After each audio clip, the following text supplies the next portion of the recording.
Assalomu alaykum, hurmatli tomoshabinlar. Bugun men juda muhim masalani tushuntirib beraman. Ayrim pensionerlarga pensiya to'lovi nima sababdan to'xtatilmoqda? Bu hammaga tegishlimi? Kim xavotir olishi kerak? Kim esa bezovta bo'lmasligi mumkin? Bu mavzu shunchaki gap so'z emas. Chunki pensiya ko'p oilalarda asosiy daromad manbai. Bir oy pensiya tushmasa, dori-darmon, kommunal to'lov, oziq-ovqat, qarz, bolalarga yordam kabi masalalar darhol muammoga aylanadi. Men bugun sizga masalani vahima bilan emas, qonuniy va amaliy tomondan tushuntiraman. Qaysi holatda pensiya vaqtincha to'xtatilishi mumkin? Qaysi holatda qayta tiklanadi? Qanday hujjatlar kerak bo'ladi? Qayerga murojaat qilish kerak? Hammasini ketma-ket aytaman. Iltimos, hoziroq kanalga obuna bo'ling, videoga like bosing. Chunki bunday ma'lumotlar har bir xonadonga kerak bo'ladi. Ayniqsa uyingizda pensioner bo'lsa, bu videoni oxirigacha ko'ring. Avval pensiya tizimi qanday ishlaganini oddiy qilib tushuntiraman. Oldi ko'p pensionerlar pensiyasini bank kartasi orqali yoki naqd pul shaklida olib kelgan. Ayrim hollarda pensionerning o'zi bankka borgan, ayrim hollarda ishonchnoma orqali farzandi yoki qarindoshi olib bergan, ayrim hollarda esa pensiya uyiga yetkazilgan. Tizimda asosiy e'tibor pensionerning hujjati ro'yxatdan o'tgan joyi. Pensiya tur va to'lov tartibiga qaratilgan edi. Hozir esa nazorat kuchaygan. Nima uchun? Chunki davlat pensiya pullari haqiqatan ham o'z egasiga yetib borayotganini, pensioner tirikligini, boshqa davlatga doimiy ko'chib ketmaganini, noto'g'ri hujjat bilan ortiqcha pul olinmayotganini, ishonchnoma muddati o'tib ketmaganini tekshiradi. Bu yerda muhim joyi shuki, pensiya to'xtatilgani har doim ham pensiya butunlay bekor qilindi degani emas. Ko'p holatda bu vaqtincha to'xtatish bo'ladi. Ya'ni tizimda aniqlik kiritish, hujjat yangilash yoki shaxsni tasdiqlash talab qilinadi. Lekin oddiy odam uchun bitta farqi bor. Pul tushmadimi? Demak muammo bor. Shuning uchun men sizga qaysi sabablar eng ko'p uchrashini batafsil aytaman. Birinchi sabab, pensioner uzoq vaqt bank kartasidan pul yechmagan yoki hisobda harakat bo'lmagan. Ikkinchi sabab, pensioner chet elga chiqib ketgan bo'lishi mumkin va bu haqda ma'lumot tizimga tushgan. Uchinchi sabab, ishonchnoma muddati tugagan. To'rtinchi sabab, hujjatlarda nomuvofiqlik bor. Masalan, pasport yoki ID karta ma'lumotlari yangilanmagan. Beshinchi sabab, pensioner vafot etgani haqida ma'lumot kelgan yoki shunday gumon paydo bo'lgan. Oltinchi sabab, nogironlik pensiyasi yoki boquvchisining yo'qotganlik pensiyasi bo'yicha qayta ko'rik o'qish joyi, yosh chegarasi kabi shartlar o'zgargan. Endi eng muhim savol, kimlar xavotir olishi kerak? Men buni aniq guruhlarga bo'lib tushuntiraman. Birinchi guruh, pensiyasi kartaga tushadigan, lekin uzoq vaqt kartadan foydalanmagan pensionerlar. Masalan, 72 yoshli onaxonning pensiyasi har oy kartaga tushadi, lekin u pulni o'zi yechmaydi. Farzandi keyinroq olamiz deb 5-6 oy pulga tegmaydi. Tizim bunday holatda savol beradi. Pensioner haqiqatan puldan foydalanyaptimi? U tirikmi? Boshqa joyga ketmaganmi? Uning kartasidan hech kim noqonuniy foydalanmayaptimi? Natijada pensiya vaqtincha to'xtatilishi yoki aniqlik kiritish so'ralishi mumkin. Bu jazolash emas, tekshiruv mexanizmi. Ikkinchi guruh, ishonchnoma orqali pensiya olinayotgan holatlar. Masalan, ota yotib qolgan, o'g'li ishonchnoma bilan pensiyani olib turibdi. Ishonchnoma mer yilga berilgan bo'lsa, muddat tugagach bank yoki pensiya organi pul berishni to'xtatishi mumkin. O'g'il men har oy olib yurgandim-ku deb ajablanadi. Lekin hujjat muddati tugagan bo'lsa, tizim uni tan olmaydi. Shuning uchun ishonchnomaning muddati, notarius tasdig'i, vakilning pasport ma'lumotlari doim nazorat qilinishi kerak. Uchinchi guruh, chet elda yashayotgan yoki uzoq muddat chet elda bo'lgan pensionerlar. Masalan, pensioner Rossiyaga, Qozog'istonga, Turkiyaga yoki Koreyaga farzandlarining oldiga ketgan. U yerda 6 oy, 1 yil, hatto undan ko'p qolgan. Pensiya esa O'zbekistondagi kartaga tushib turgan. Ayrim vaziyatlarda davlat organlari pensioner doimiy yashash uchun chiqib ketdimi yoki vaqtincha ketdimi degan savolni aniqlashtiradi. Chunki pensiya to'lovida yashash joyi, fuqarolik, doimiy ro'yxat, xalqaro kelishuvlar kabi masalalar bor. Agar odam vaqtincha mehmonga ketgan bo'lsa, bu boshqa masala. Agar doimiy yashash uchun ketgan bo'lsa, hujjatlar boshqacha rasmiylashtiriladi. To'rtinchi guruh, nogironlik pensiyasi oluvchilar. Nogironlik pensiyasida tibbiy ijtimoiy ekspertiza xulosasi nogironlik guruhi va muddati juda muhim. Masalan, ikki guruh nogironligi 2 yilga belgilangan bo'lsa, muddat tugagach qayta ko'rikdan o'tish kerak. Agar odam ko'rikdan o'tmasa, tizim pensiyani davom ettirishga asos ko'rmaydi. Ko'p odamlar mening ahvolim o'zgarmagan-ku deydi. Lekin davlat organi uchun og'zaki gap emas, rasmiy xulosa kerak bo'ladi. Shu sababli ko'rik sanasini oldindan bilib, muddat tugashidan oldin harakat qilish kerak. 5-guruh bo'g'uvchisini yo'qotganlik pensiyasi oluvchilar. Masalan, bola otasidan ayrilgan va bo'g'uvchisini yo'qotganlik pensiyasi oladi. Agar bola 15 yoshga to'lsa, keyingi to'lov uchun o'qiyotgani haqida ma'lumot kerak bo'lishi mumkin. Kunduzgi ta'limda o'qisa, ma'lum shartlar bilan davom etadi. O'qishni tashlab ketsa yoki sirtqi bo'lsa, qoidalar boshqacha bo'lishi mumkin. Shu yerda ko'p xatolik bo'ladi. Oila pensiya o'z-o'zidan davom etadi deb o'ylaydi. Lekin tizim bolaning yoshi va ta'lim maqomini tekshiradi.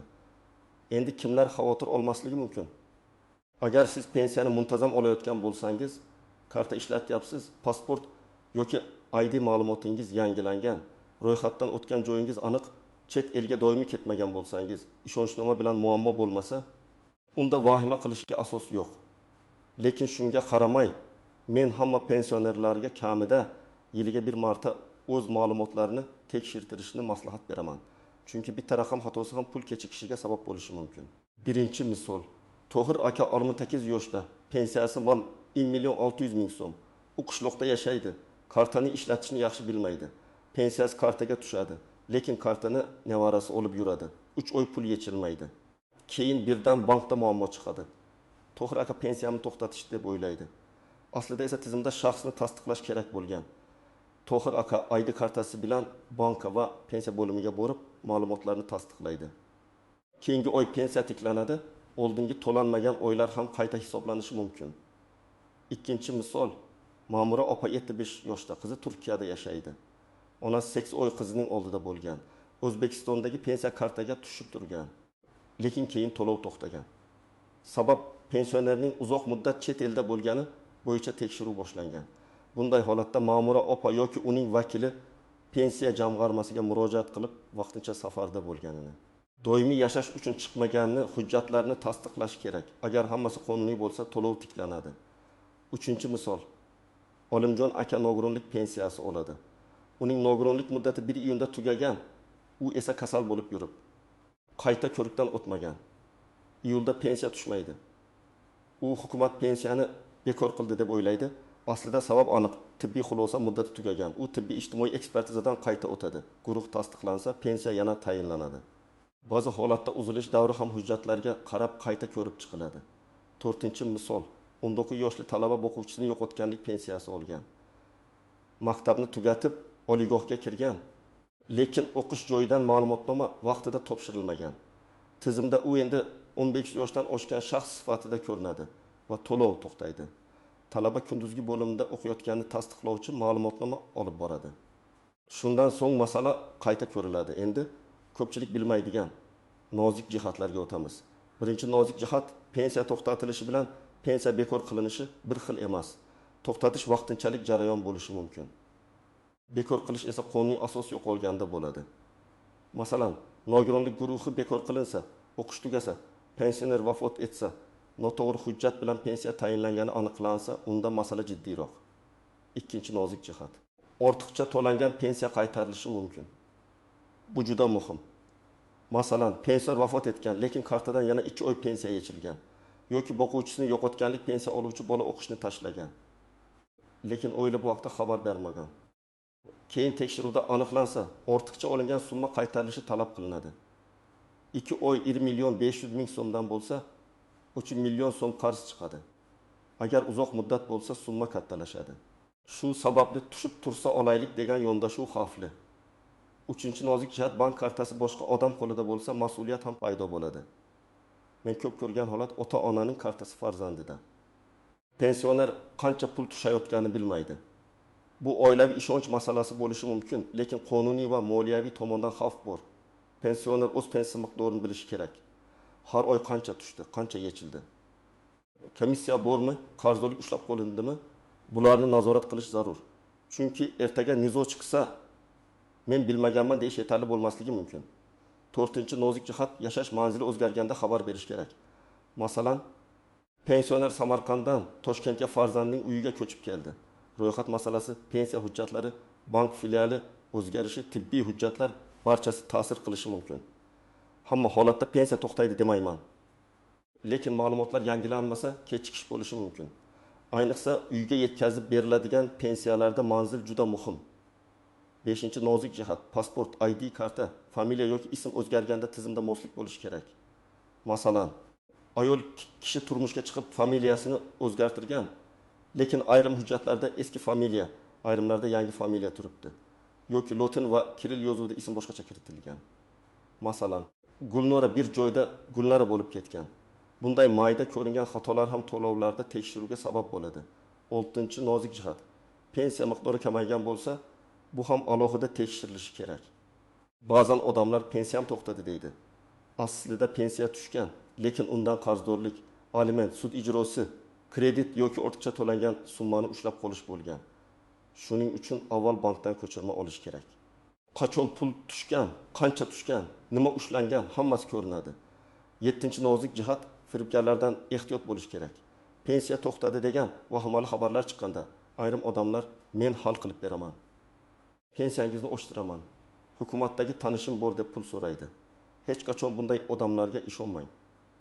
Pensiya masalasi rasmiy organlar orqali hal qilinadi. Pensiya jamg'armasi, davlat xizmatlari markazi, bank, mahalla, tibbiy ijtimoiy ekspertiza, zarur bo'lsa sud yoki prokuratura, telefon orqali karta kodi, SMS parol, PIN kodni hech kimga bermang. Hukumat bayonoti deganda nimani tushunish kerak? Odatda rasmiy organlar bunday vaziyatlarda shuni ta'kidlaydi. Pensiyalar ommaviy tarzda bekor qilinayotgani yo'q.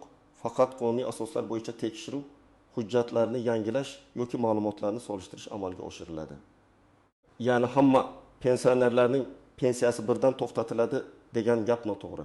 Lekin ayrim toifalarda aniqlashtirish bo'lishi mumkin. Men ekspert sifatida tomoshabinlarga shuni aytaman. Vahimaga tushmang, lekin beparvo ham bo'lmang. Chunki to'lov kechikishining sababi ko'pincha oddiy hujjat, muddat yoki ma'lumot xatosi bo'ladi. Birinchi qadam, bank kartangizni tekshiring. Bank ilovasi bo'lsa kirib ko'ring. Ilova bo'lmasa, bankomatdan meni ko'chirma oling yoki bank filialiga boring. Pul tushganmi, tushmaganmi, ushlab qolish bormi, karta bloklanganmi, muddati tugaganmi, shuni aniqlang.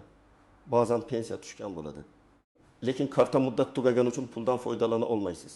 Ikkinchi qadam, pensiya jamg'armasining tuman yoki shahar bo'limiga murojaat qiling. O'zingiz borishingiz mumkin bo'lsa, pasport yoki ID karta, pensiya daftarchasi yoki pensiyaga oid hujjatlar, bank karta ma'lumotlari bilan boring. Agar pensioni yura olmasa, yaqin qarindoshi ishonchnoma bilan murojaat qiladi. Telefon orqali umumiy ma'lumot olish mumkin. Lekin ko'p masala shaxsni tasdiqlash bilan bog'liq bo'lgani uchun rasmiy murojaat muhim. 3-qadam, yozma ariza bering. Og'zaki gap bilan cheklanib qolmang. Arizada shunday mazmunda yozish mumkin: menga tayinlangan pensiya to'lovi falon oydan boshlab kelib tushmayapti. To'lov to'xtatilgan bo'lsa, uning sababini yozma ravishda tushuntirib berishingizni va qonuniy asos mavjud bo'lsa, pensiya to'lovini tiklash choralarini ko'rishingizni so'rayman. Arizada telefon raqamingiz, manzilingiz, pasport ma'lumotlaringiz bo'lsin. Arizaning nusxasiga qabul qilingan sana va raqam qo'ydirib oling. 4-qadam, kerakli hujjatlarni tayyorlang. Oddiy yoshga doir pensiya uchun odatda ID karta yoki pasport, pensiya tayinlanganligi haqidagi hujjat, bank rekvizitlari, yashash manzili, zarur bo'lsa ishonchnoma kerak bo'ladi. Nogironlik pensiyasi uchun tibbiy ijtimoiy ekspertiza xulosasi kerak. O'quvchisini yo'qotganlik pensiyasi uchun tug'ilganlik guvohnomasi, vafot haqidagi guvohnoma, o'qish joyidan ma'lumotnoma, oilaviy holatga oid hujjatlar kerak bo'lishi mumkin. Chet eldan qaytgan bo'lsangiz, pasportdagi kirish-chiqish ma'lumotlari, yashash joyingiz haqidagi izohlar so'ralishi mumkin. 5-qadam, agar ishonchnoma orqali pensiya olinayotgan bo'lsa, uning muddatini tekshiring. Ishonchnoma muddati tugagan bo'lsa, yangisini rasmiylashtiring. Pensioner notariusga bora olmasa, notariusni uyga chaqirish imkoniyatlari bo'lishi mumkin. Buni yashash joyingizdagi notarial idoradan aniqlang. Ishonchnomada vakilning vakolati aniq yozilishi kerak. Pensiyani olish, bank hisobini yuritish, ariza topshirish, hujjat olish kabi. 6-qadam. Agar nogironlik bo'yicha pensiya bo'lsa, qayta ko'rik sanasini o'tkazib yubormang. Tibbiy hujjatlarni oldindan yig'ing. Shifokor xulosalari, davolanish varaqalari, tahlillar, kasallik tarixi yo'llanma, qayta ko'rik kechiksa, pensiya ham kechikishi mumkin. Shuning uchun muddat tugashini kutib o'tirmasdan kamida bir oy oldin tayyorgarlik ko'rish kerak. 7-qadam, agar siz boquvchisini yo'qotganlik pensiyamizni olayotgan bo'lsangiz, farzandingizning yoshi va o'qish shaklini tekshiring. Kunduzgi ta'limda o'qiyotgan bo'lsa, o'qish joyidan rasmiy ma'lumotnoma oling. Ma'lumotnomada talabaning FI, ta'lim shakli, kursi, o'qish muddati, muassasa muhri va mas'ul shaxs imzosi bo'lishi kerak. Har o'quv yili boshida bu hujjatni yangilash talab qilinishi mumkin. 8-qadam, muammo hal bo'lmasa, yuqori tashkilotga murojaat qiling. Avval tuman bo'limi, keyin viloyat boshqarmasi, undan keyin respublika darajasidagi murojaat kanallari. Shuningdek, prezident virtual qabulxonasi, xalq qabulxonalari, davlat xizmatlari markazi orqali ham murojaat qilish mumkin. Agar sizga asossiz rad javobi berilsa, yozma javobni olib huquqshunosga ko'rsating. Ba'zi holatda sud tartibida ham huquqni tiklash mumkin. 9-qadam, barcha hujjatlarning nusxasini saqlang. Ariza nusxasi, bank ko'chirmasi, tibbiy xulosa, ma'lumotnoma, ishonchnoma, javob xatlari bitta papkada tursin. Chunki pensiya masalasida men bergandim degan gapdan ko'ra qo'lingizdagi sana va muhr bosilgan hujjat kuchliroq. 10-qadam. Oilada bitta mas'ul odam belgilang. Keksalar ko'pincha hujjat ishlarida qiynaladi. Farzandlar esa aka boradi, uka biladi, kelin aytadi deb masalani cho'zib yuboradi. Natijada bir oy emas, 3-4 oy pensiya kechikadi. Shuning uchun oilada aniq odam bo'lsin. U karta, hujjat, ma'lumotnoma, ariza, bank ko'chirmasini nazorat qiladi. Lekin bu odam pensionerning roziligi bilan halol va shaffof ishlash kerak. Men yana bir narsani alohida ta'kidlayman. Pensiya to'xtaganini bilgan zahoti ijtimoiy tarmoqlardagi shov-shuvga ishonib o'tirmang. Hammaga pensiya to'xtatilarkan, endi faqat falonlarga berilarkan, hukumat yangi qaror chiqargan ekan degan gaplarni tekshirmasdan tarqatmang. Har bir holatning sababi alohida bo'ladi. Bitta odamning ishonchnomasi tugagan bo'lsa, bu butun mamlakatdagi pensionerlarning pensiyasi bekor bo'ldi degani emas.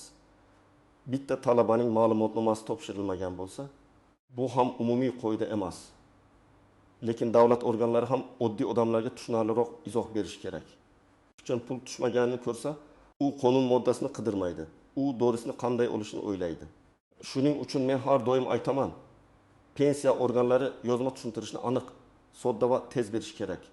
Odam nima sababdan to'lov to'xtaganini, qaysi hujjat yetishmayotganini, qachongacha olib kelish kerakligini bilsa, muammo tezroq hal bo'ladi.